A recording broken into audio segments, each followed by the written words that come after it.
जय साईं राम। शुभ गुरुवार। Happy blessed Thursday. कैसे हैं आप?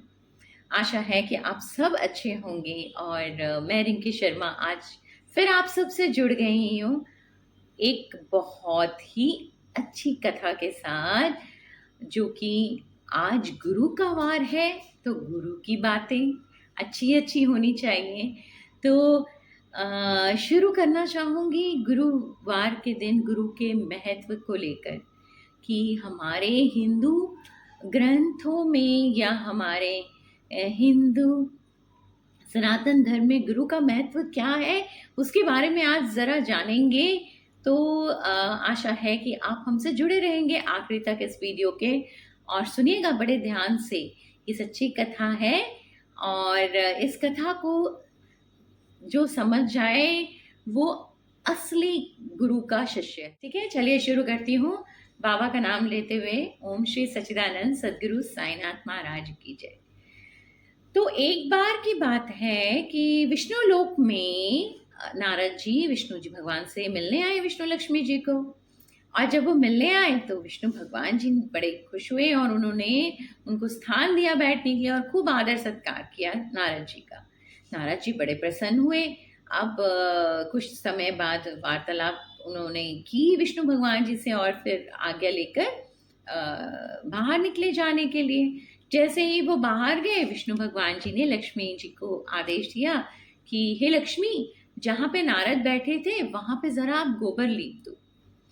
तो ये बात अभी नारद जी सुन ही रहे थे क्योंकि वो बिल्कुल बाहर मतलब अभी निकले ही थे और उनके कानों में ये बात पड़ी। वो वापस विष्णु भगवान के पास आए और बोले, हे प्रभु, आपने मुझे इतना मान सम्मान दिया अपने लोक में और आपने मुझे अपने बैठ के मुझे बहुत आदर के साथ मुझे खिलाया पिलाया और मुझे सत्कार दिया। तो अब आप लक्ष्मी जी को क्यों बोल रहे हैं कि मेरे ही स्थान पर गोबर लीपने के लिए जहाँ मैं बैठा था? तो विष्णु भगवान जी हंस पड़े और उन्होंने बोला, क्योंकि तुम निर्गुरे हो नारद, तुम्हारा कोई गुरु नहीं है। इस जो निर्गुरा होता है वो स्थान पवित्र नहीं कहलाता, वो स्वच्छ नहीं कहलाता, अर्थात वो गंदा कहलाता है। तो मैंने इसीलिए कहा लक्ष्मी जी को कि तुम वहां गोबर लीप दो। इतना सुनते ही नारद जी बड़े उदास हुए। उन्होंने बोला, प्रभु आप मुझे बताएं कि मैं किसे अपना गुरु बनाऊं। तो विष्णु भगवान जी ने कहा कि ऐसा करो नारद, जाओ पृथ्वी पर जाओ और जो पहला व्यक्ति तुम्हें मिले उसे अपना गुरु बना लो। अब नारद जी सोच में पड़ गए। उन्होंने कहा कि ऐसे कैसे हो सकता है प्रभु, एक सामान्य सा मनुष्य मुझे धरती पर मिलेगा और वो मेरा गुरु होगा। विष्णु भगवान जी ने कहा कि देखो, तुमने कहा गुरु का तो मैंने तुम्हें रास्ता बता दिया, अब जा तुम्हारी मर्जी। अब नारद जी चल पड़े धरती की तरफ, यानी कि हमारे अर्थ प्लैनेट की तरफ। और उन्होंने जिस व्यक्ति को पहले देखा वो था मछुआरा। और मछुआरे को देखते ही नारद जी बड़े तिलमिला उठे। उन्होंने कहा, अरे ऐसे कैसे हो सकता है कि एक मछुआरे को देख के मैं मतलब उसको गुरु बना लूं? प्रभु ने तो मुझे यही कहा है। पर गुस्से में वो वापस गए विष्णु लोक में और उन्होंने विष्णु भगवान जी से कहा कि प्रभु, पहला व्यक्ति तो मुझे मछुआरा मिला है, मछली पकड़ने वाला व्यक्ति, इंसान, तो मैं उसको कैसे गुरु धारण करूं? तो विष्णु भगवान ने कहा कि मुझे नहीं मालूम, तुमको जो मैंने बोला है तुम वो करो। और तुमने भी मुझे ये कहा कि मैं गुरु धारण करना चाहता हूं, तो तुम अपने प्रण का पालन करो। अब वापस धरती पर फिर आ गए नारद जी और उन्होंने उनसे कहा कि मछुआरे को कि तुम मेरे ना गुरु बन जाओ।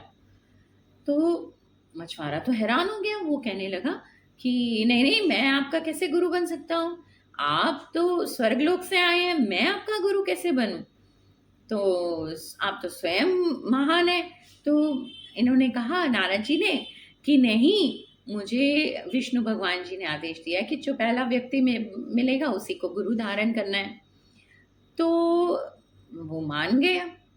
व्यक्ति। अब बना तो लिए गुरु, धारण तो कर लिए गुरु, बट गुरु में वो उनको बात नजर नहीं आती नारद जी को।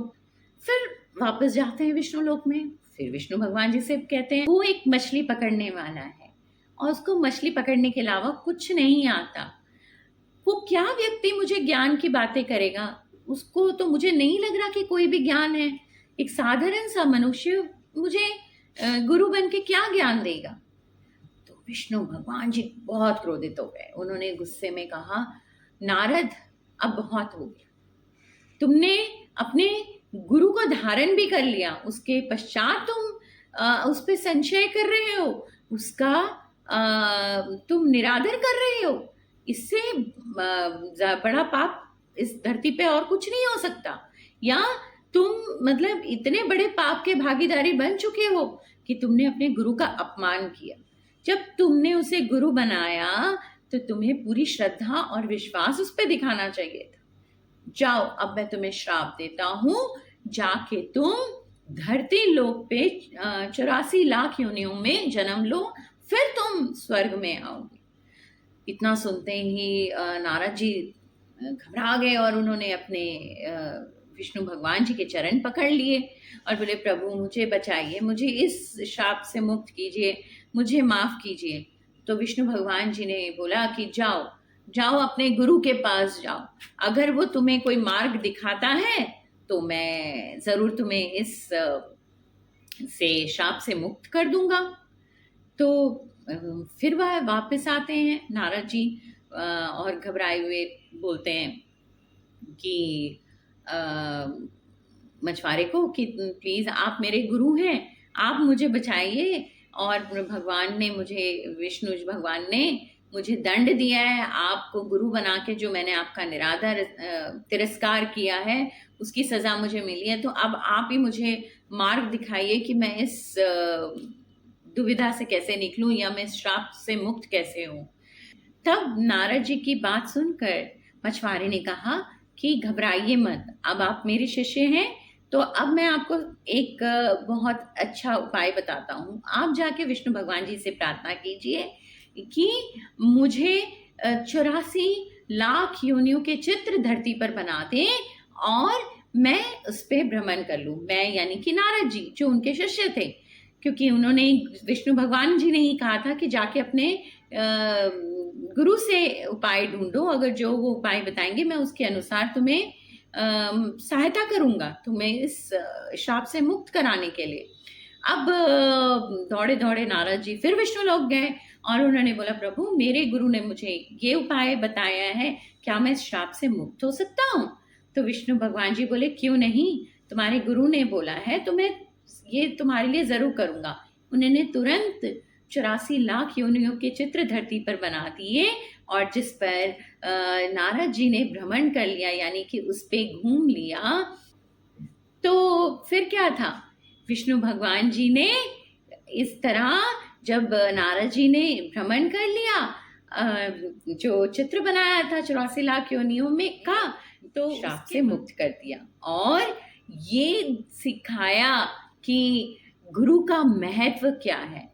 ये सिर्फ केवल नारद जी को नहीं सिखाया, उन्होंने हम मनुष्य को भी सिखाया। देखिए, जाति पात और ये सब बहुत बाद में, हमें हमेशा याद रखना हम एक मनुष्य हैं, हम मनुष्य योनि में हमने जन्म लिया है और जो सही मार्गदर्शक होते हैं वो हमारे गुरु कहला सकते हैं। और गुरु का सम्मान करना बहुत बड़ा दायित्व है हमारा। और अगर हम गुरु का मान सम्मान करेंगे, हम उसको आदर देंगे, तो हमें भगवान से जुड़ने का मौका बहुत आसानी से मिल सकता है। ये जरिया होता है, गुरु ही जरिया होता है हमें कनेक्ट करने का अपने इष्ट से। तो गुरु को भगवान का ही दर्जा दिया गया। मैं आपसे यही कहूंगी कि श्रद्धा सबूरी रखिए और अपने साईं पर विश्वास रखिए। इससे बड़ा नेक काम और इससे बड़ा समर्पण अपने गुरु के प्रति कुछ नहीं हो सकता। आप जिस किसी को भी मानते हैं उसकी तरफ समर्पित रहिए। जो सही मार्ग दिखाता है, आप इतने तो बड़े हैं, इतने तो समझदार हैं, वही आपका गुरु है। साईं सच्चरित्र पढ़ेंगे तो सब समझ आएगा। मेरे प्रश्न का उत्तर शायद आपको मिल गया है, मैं जो कहना चाह रही हूँ। तो चलिए आज के लिए इतना ही। जय साईं राम, जय साईं राम, जय साईं राम।